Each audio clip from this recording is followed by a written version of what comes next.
सोचिए, एक समय था जब इंसान इस धरती पर बिल्कुल मामूली, कमजोर और असुरक्षित सा प्राणी था। ना तेज दौड़, ना मजबूत शरीर, ना बड़े दांत, ना पंजे। हमारी काबिलियत के नाम पर सिर्फ एक चीज थी, दिमाग। और उसी दिमाग ने हमें ऐसी कहानियां गढ़ना सिखाया, ऐसे भरोसे बनाना सिखाया, जिसने इंसानों को जंगलों से उठाकर चांद तक पहुंचा दिया। लेकिन सवाल यह है, क्या यह सफर वाकई तरक्की की यात्रा थी, या हम एक ऐसी दौड़ में भाग रहे हैं जिसका कोई मंजिल ही नहीं? सेपियंस किताब हमें बताती है कि हम कौन थे, कैसे बने और आगे कहां जा रहे हैं। और यकीन मानिए, इस कहानी को सुनकर आपकी इंसानियत को देखने की नजर हमेशा के लिए बदल जाएगी। नमस्कार दोस्तों, स्वागत है आपके अपने चैनल रत्नेश्रीज में। आज हम लेकर आए हैं दुनिया की सबसे चर्चित, सबसे विचारोत्तेजक और सबसे ज्यादा पढ़ी जाने वाली किताबों में से एक, Sapiens a brief history of humankind, जिसे लिखा है इतिहासकार युवाल नोह हरारी ने। यह किताब सिर्फ इतिहास नहीं है, ये मानवता का पूरा एक्सरे है। हम कहां से आए, कैसे विकसित हुए, हम रिश्ते, सभ्यताएं, धर्म, पैसा, व्यापार, विज्ञान क्यों बनाते हैं, इन सब के पीछे की सच्चाई आखिर क्या है। आज की 45-50 मिनट की इस लंबी यात्रा में हम इंसानों की पूरी कहानी को समझेंगे। जंगलों से लेकर शहरों तक, ईश्वर से लेकर विज्ञान तक, कृषि से लेकर कृत्रिम बुद्धिमत्ता तक। तो चलिए शुरू करते हैं मानवता की सबसे अनोखी कहानी। लगभग 25 लाख साल पहले अफ्रीका में शुरुआती मानव जैसी प्रजातियां विकसित होने लगी। वो समय ऐसा था जब इस धरती पर कई तरह के मानव एक साथ रहते थे। कोई लंबा था, कोई छोटा, कोई मजबूत, कोई कमजोर। इनमें से एक प्रजाति थी होमो इरेक्टस, जिसने लगभग 20 लाख साल तक धरती पर जीवन बिताया। यह सबसे लंबा समय है जो किसी भी मानव प्रजाति ने जिया। लेकिन फिर धीरे धीरे जलवायु बदली, परिस्थितियां बदली और नई नई प्रजातियां विकसित होने लगी। होमो निएंडरथल, जो यूरोप की कड़क ठंड में बेहद मजबूत शरीर के साथ रहते थे। होमो फ्लोरेसियंसिस, जिन्हें हॉबिट कहा जाता है।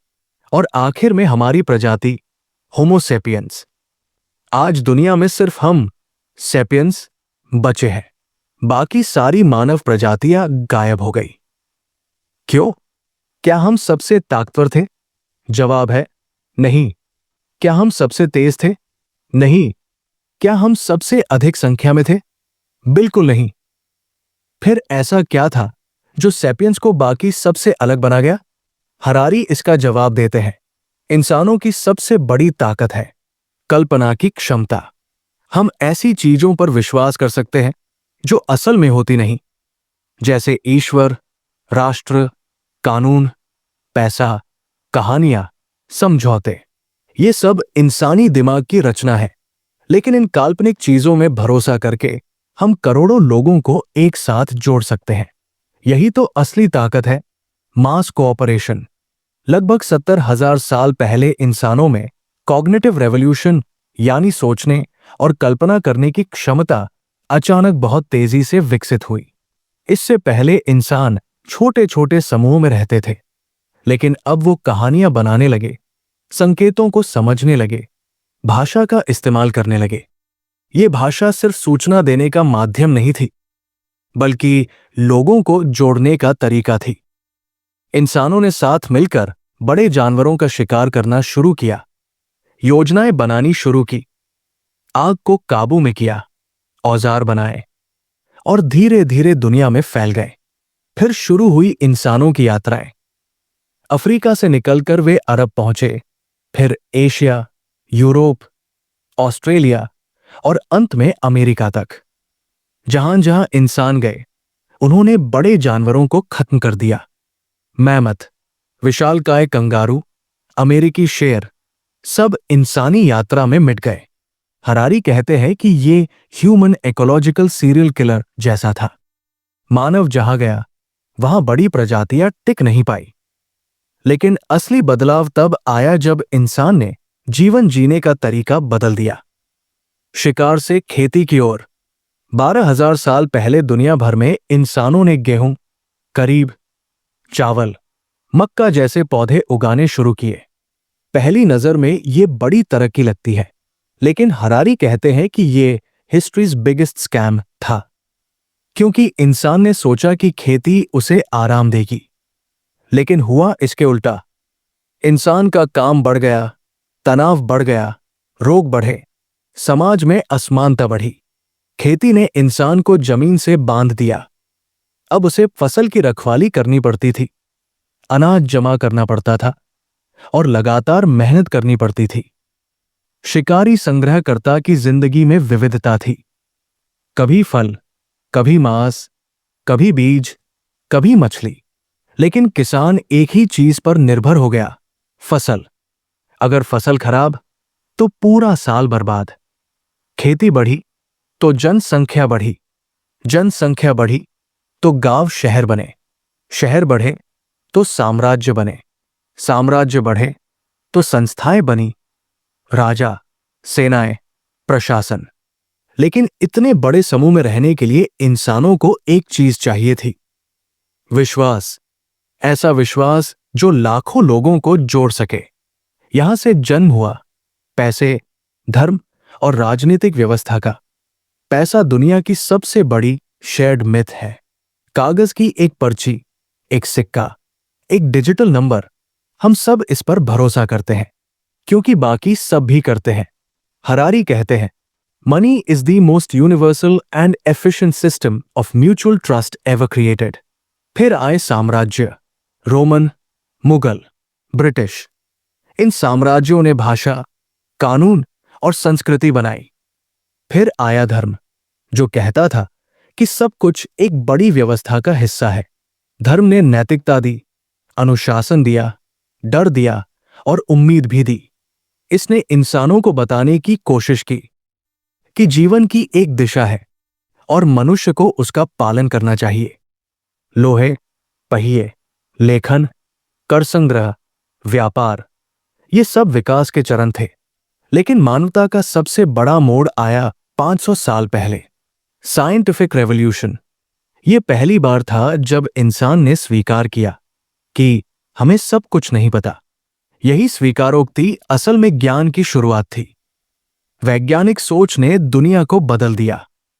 माइक्रोस्कोप, बिजली, दवा, इंजन, जहाज, कंप्यूटर, इंटरनेट, रॉकेट, इन सब ने इंसानों की शक्ति को अनंत बना दिया। अब इंसान सिर्फ प्रकृति को नहीं बदल रहा था, बल्कि खुद को भी बदलने की सोच रहा था। 18वीं सदी में आया पूंजीवाद, जिसने दुनिया को व्यापार आधारित बना दिया। लोन, बैंक, ब्याज, निवेश, कंपनी, सब इस विचार पर आधारित था कि भविष्य में आगे और विकास होगा। इस विश्वास ने आर्थिक क्रांति पैदा की। पहले लोग अपने पास जो कुछ है उसी से जीते थे। अब लोग उधार पर खरीदते हैं, काम करते हैं, प्रोडक्ट बनाते हैं और लाभ कमाते हैं। पूंजीवाद बिना ग्रोथ के टिक ही नहीं सकता। औद्योगिक क्रांति ने शहरों को विशाल फैक्ट्रियों में बदल दिया।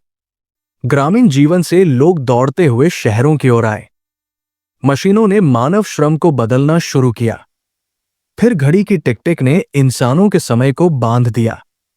अब कृषि की तरह मौसम नहीं, बल्कि फैक्ट्री की घंटी ये तय करती थी कि इंसान कब काम करेगा, कब सोएगा, कब खाएगा। फिर आया उपभोक्तावाद, जिसने इंसान को अंतहीन इच्छाओं के पीछे दौड़ाया। खुशी अब चीजों में मापी जाने लगी। नई कार, नया फोन, नया घर, ये चक्र कभी खत्म नहीं होता। हरारी एक दिलचस्प सवाल पूछते हैं, क्या इंसान पहले ज्यादा खुश था या अब? उनका जवाब है, खुशी का स्तर बहुत हद तक समान ही रहा है, क्योंकि खुशी चीजों से नहीं आती, बल्कि दिमाग की उम्मीदों से आती है।